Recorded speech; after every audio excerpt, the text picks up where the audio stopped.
Good morning all of you. Welcome to another YouTube channel study of science. जैसा कि हमने अपने पिछले वीडियो में पढ़ा था कि धारा एक अदिश राशि होती है, और आज का हमारा वीडियो है। इस वीडियो में हम पढ़ेंगे एक तो अपवन वेग पढ़ेंगे और दो इम्पोर्टेंट डेफिनेशन है। एक तो है माध्य मुक्त पथ और एक है हमारे पास जो है हमारे पास है वो उसको हम म्यू से दर्शाते हैं, जो कि जिसको हम कहते हैं श्रांति काल। शांति काल क्या होता है उससे पहले हम समझ लेते हैं माध्य मुक्त पथ क्या होता है। ये हमारा एक धातु है। धातु धातु के अंदर ये धन आयन है और यहाँ पर भी धन आयन है, और धातु के अंदर मैंने आपको बताया है धन आयन भी होते हैं और परमाणु भी होते हैं। इनका नाभिक आ गया। अब इसमें क्या होता है, दो क्रमागत टक्करों के मध्य इलेक्ट्रॉन द्वारा तय की गई औसत दूरी को माध्य मुक्त पथ कहते हैं। इनके बीच में मुक्त इलेक्ट्रॉन होते हैं। ये मुक्त इलेक्ट्रॉन दो क्रमागत टक्कर, यानी जो इलेक्ट्रॉन है वो कंटिन्यूसली दो टक्करें कर रहा है।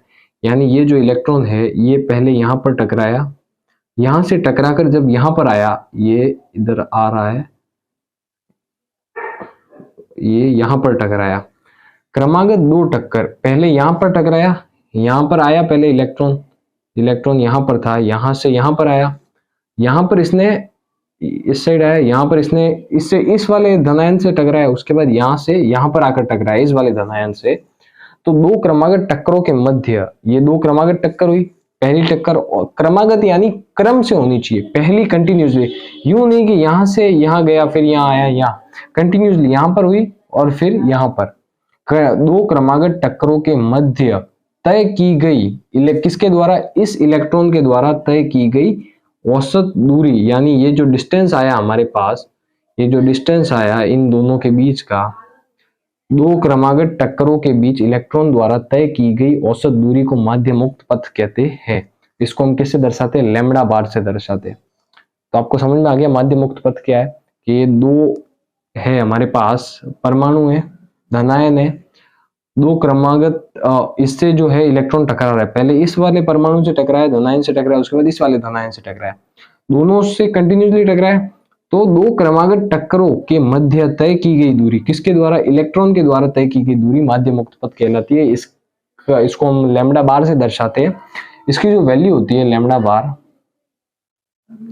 इसकी जो वैल्यू होती है हमारी लैम्ब्डा बार इक्वल्स टू 10 की पावर -9 मीटर, 10 की पावर -9 मीटर। अब ये मत कहना कि मीटर है तो इतनी बड़ी वैल्यू इसके लिए, क्योंकि ये तो बहुत छोटा है। ये क्योंकि यहाँ पर पावर माइनस में इसलिए मीटर आया, क्योंकि 10 की घात -9 तो बहुत ही छोटा हो जाता है, और 10 की घात -9 मीटर, तो ये इसकी वैल्यू है कि दो का जो पथ की जो लंबाई होती है, दो क्रमागत टक्करों के मध्य माध्य मुक्त पथ की लंबाई होती है वो होती है 10 की घात -9 मीटर। तो ये परिभाषा आप नोट कर लीजिए। इसके बाद हम पढ़ते हैं नेक्स्ट परिभाषा, जो कि है श्रांति काल।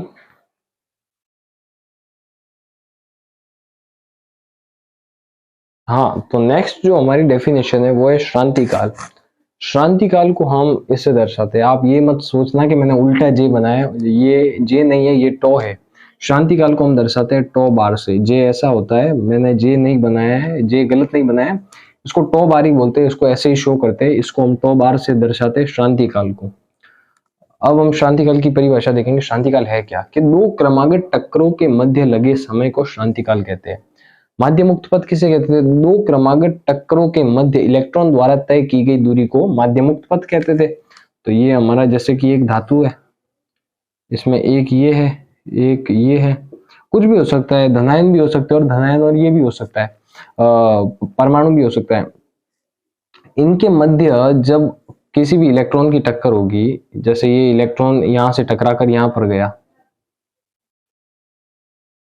दो क्रमागत टक्करों के मध्य लगा, इसके बीच में जो इस इलेक्ट्रॉन ने यहां से यहां पर जाने में जो टाइम लिया है टी, उस समय को हम श्रांति काल कहते हैं, और उस श्रांति काल को हम टो बार से दर्शाते हैं। इसको टो बोलते हैं, टो लिख लेना कहीं पे कॉपी में, अगर आपको साइड में अगर याद नहीं रहता है तो इसको लिख के टो बार, इसको टो बोलते हैं और ये बार। तो इन दो टक्कर के बीच में जो समय लग रहा है यहां से यहां तक जाने में, उसको हम श्रांति काल कहते हैं, उस समय को हम श्रांति काल कहते हैं। और जो औसत श्रांति काल होता है हमारा, औसत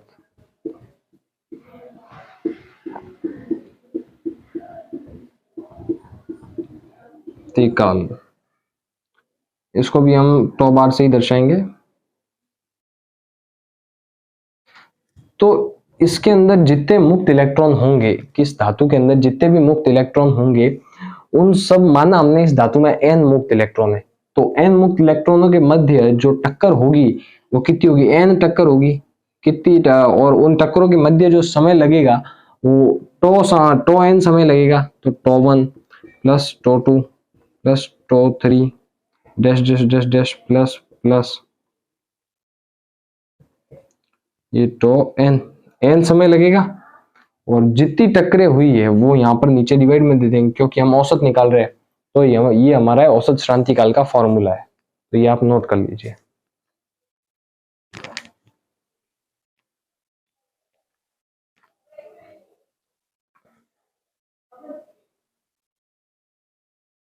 हाँ, तो अब हम पढ़ेंगे अपवहन वेग या अनुगमन वेग। पहले मैं आपको बता देता हूँ ये अपवहन वेग में होता क्या, उसके बाद हम इसकी परिभाषा पढ़ेंगे। तो ये है हमारा एक धातु, इसमें धनायन है, कहीं पे भी बना दो, यहाँ पर भी बना देते हैं, और इसमें बहुत सारे मुक्त इलेक्ट्रॉन है, मुक्त इलेक्ट्रॉन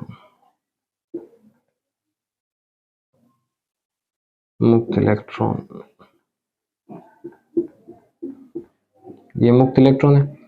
अब जब हम किसी धातु के सिरों पर विभवांतर आरोपित करते हैं, तब यहाँ पर हमने विभवांतर आरोपित किया, ये है प्लस, ये है माइनस।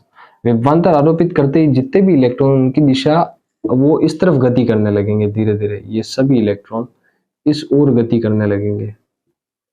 इस ओर गति क्यों करेंगे, इस ओर गति इसलिए करेंगे क्यों, क्योंकि यहाँ पर है पॉजिटिव चार्ज, और ये नेगेटिव चार्ज इस पॉजिटिव चार्ज से अट्रैक्ट होगा।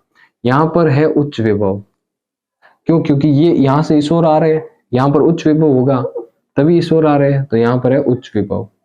यहाँ पर आप लिख लेना उच्च विभव,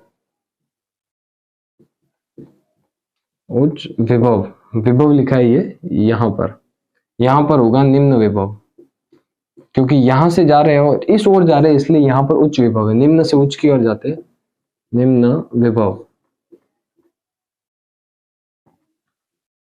जब हम धातु के सिरों पर विभवांतर आरोपित करते हैं तो इन इलेक्ट्रॉनों पर एक विद्युत बल आरोपित होता है। विद्युत बल कौन सा, F equals to minus E into E. ये E इलेक्ट्रॉन का है और ये E विद्युत बल है जो कि इस बैटरी के कारण इस इलेक्ट्रॉनों पर आरोपित हो रहा है। जब हम बैटरी धातु के सिरों पर विभवांतर आरोपित करते हैं तो इन इलेक्ट्रॉनों पर एक विद्युत बल आरोपित होता है जो कि होता है F equals to E minus E. तो उसके कारण इन इलेक्ट्रॉनों पर त्वरण उत्पन्न होता है, और उस त्वरण से इनका वेग आप सोचोगे बढ़ने लगेगा, पर बढ़ेगा नहीं। और वो वेग क्यों नहीं बढ़ेगा, क्योंकि ये जो इलेक्ट्रॉन है इसके अंदर, ये अभी तो खाली दिख रहा है, बाकी पूरा बहुत ज्यादा भरा हुआ होता है। ये तो जूम करके आपको डायग्राम बता रहा हूँ, क्योंकि ये जो इलेक्ट्रॉन है इनका त्वरण मिला तो त्वरण से वेग भी बढ़ना चाहिए, वेग बढ़ेगा नहीं। क्यों, क्योंकि ये इलेक्ट्रॉन जो है बार बार इस धनायनों से, बहुत सारे धनायन होते हैं, इन धनायनों से और इन इलेक्ट्रॉनों से आपस में ही टकराते रहते हैं, और उस टक्कर के कारण इस बैटरी से जो इनको ऊर्जा मिलती है, जिससे इनको त्वरण मिलता है, बल मिलता है, वो बल बार बार खर्च होता रहता है, क्योंकि ये आपस में टकराते रहते हैं और टकराने में इनकी एनर्जी खर्च होती रहती है। और लास्ट में जो एनर्जी बच जाती है इन इलेक्ट्रॉनों की, वो एनर्जी होती है 10⁻⁻⁴ मीटर पर सेकेंड। तो त्वरण देने के कारण भी इनकी जो है वेग नहीं बढ़ पाता है। क्यों, क्योंकि ये कंटिन्यूसली टकराते रहते हैं। तो अब हम समझ चुके हैं ये क्या है। इसके बाद अब मैं इसको लिखवा देता हूँ, आपने जो जो लिखा है एक बार आप डायग्राम बना देना, ये मत लिखना, ये मैं आपको उसमें ही लिखवा दूंगा। केवल ये लिख लेना F equals to E minus E, ये मैं आपको बाद में लिखवा दूंगा। अभी जो लैंग्वेज लिखवाऊंगा मैं, इसको समझाने के लिए आपको लैंग्वेज नीचे लिखवा दूंगा, ताकि आप जब भी इस डायग्राम को देखें आपको पता चले कि अपवन वेग क्या है, इस डायग्राम में क्या हो रहा है। तो एक बार आप ये डायग्राम बना लो।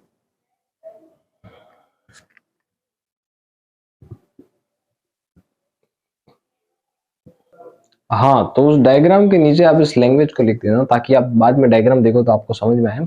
इसकी एक लाइन और बाकी है, वो एक लाइन और मैं आपको एक पॉइंट में आपको बताता हूँ। पहले ये लिख लेते हैं। जब धातु के सिरों पर विभवांतर आरोपित करते हैं तो मुक्त इलेक्ट्रॉन पर एक विद्युत बल, बताया मैंने, F इक्वल्स टू माइनस ई आरोपित होता है, जो कि मुक्त इलेक्ट्रॉन को त्वरण प्रदान करता है, त्वरण प्रदान करता है, किंतु इस त्वरण के कारण इलेक्ट्रॉन का वेग नहीं बढ़ता है, क्योंकि जब इलेक्ट्रॉन को त्वरण मिलता है और उस त्वरण के कारण वेग नहीं बढ़ पाता है। क्यों? क्योंकि इलेक्ट्रॉन धातु के धनायनों, जो मैंने आपको बताया था धातु के अंदर जो धनायन होते हैं और जो इलेक्ट्रॉन होते हैं तथा इलेक्ट्रॉन से लगातार टकराते रहते हैं, इस वजह से इनका वेग नहीं बढ़ पाता है। तो ये पॉइंट आप नोट कर लो। इसके बाद हम इसका नेक्स्ट पॉइंट लिखते हैं।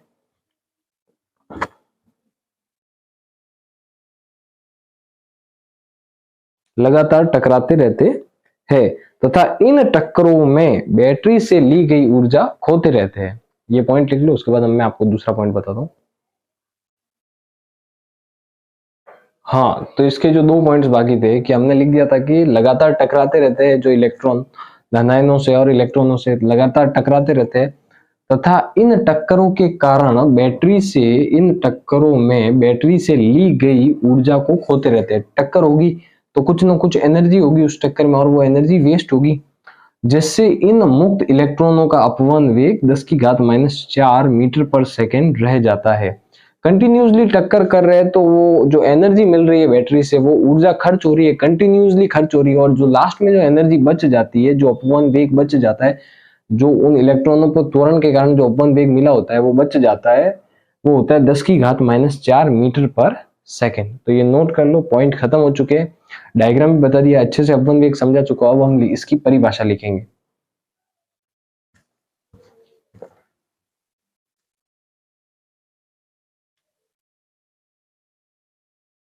हाँ, तो अब हम परिभाषा लिखेंगे अपवहन वेग की।